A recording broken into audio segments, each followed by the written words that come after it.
Hmm. Okay. So, kalahati din.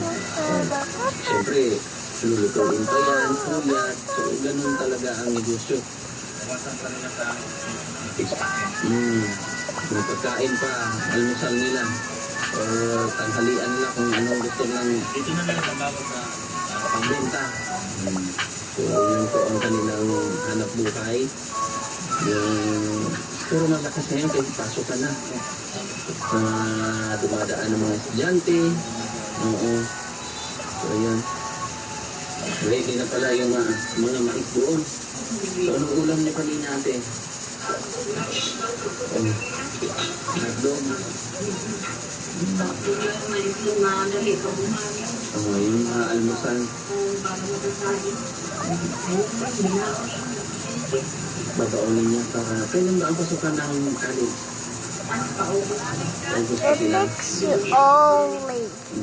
Epics only. Epics only. July pa. And this is my favorite.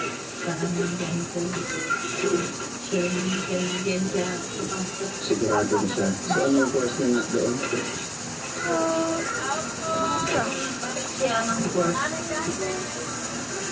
Anong course daw na pinakagusto niya doon sa Janpon?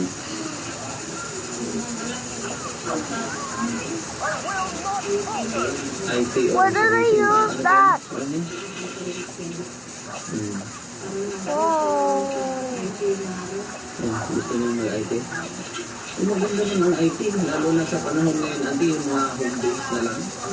Malakas. May mga katilaw akong kita ng 100,000. Kasi US ang ano nila, bagad. Yung mga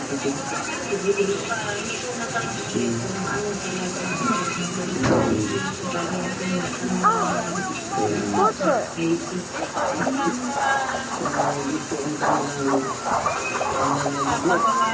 Ito yung kanilang katilaw. Marami pa ito ate. Pero pag-isahin mo ito ate.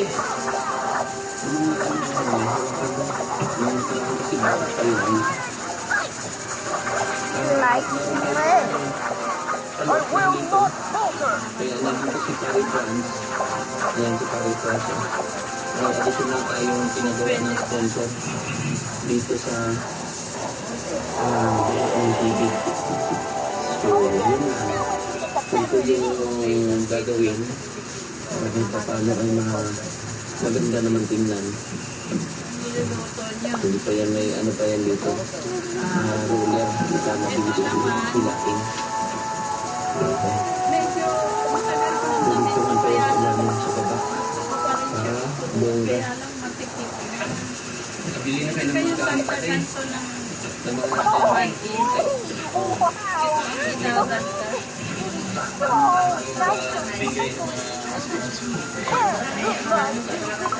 pero ito kukuha ng ito ng gamitan.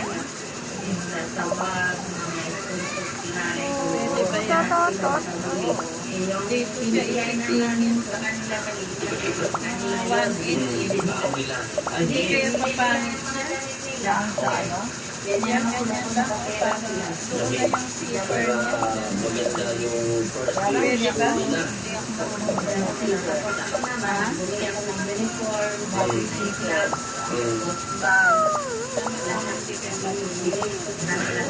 yung ice cream pala, yung paligyan ng ice. Sinong pumunta?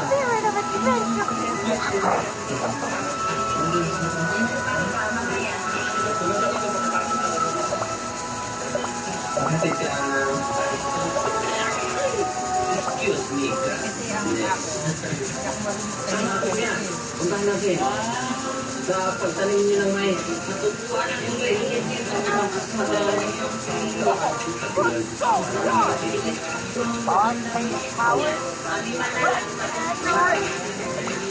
hindi man yung sila may mga spray niyan kahit yung mais sa ilalim na Hindi pwede sir. Yung mais yun na. pero pag mga ganyan sensitive siya. Ngayon,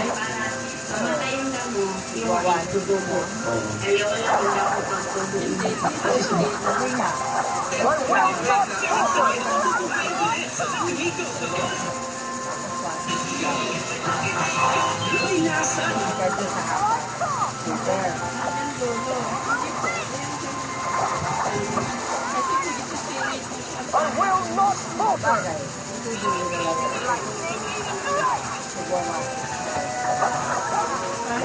Kasi sa bundok natin, doon sa mga bukid ng Leyla, may mga street na sila hindi na namatay ng lis.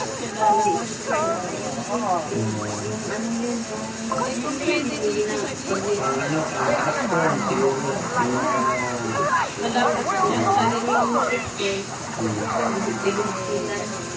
sila. So, sige lang. Kausapin lang natin yung mga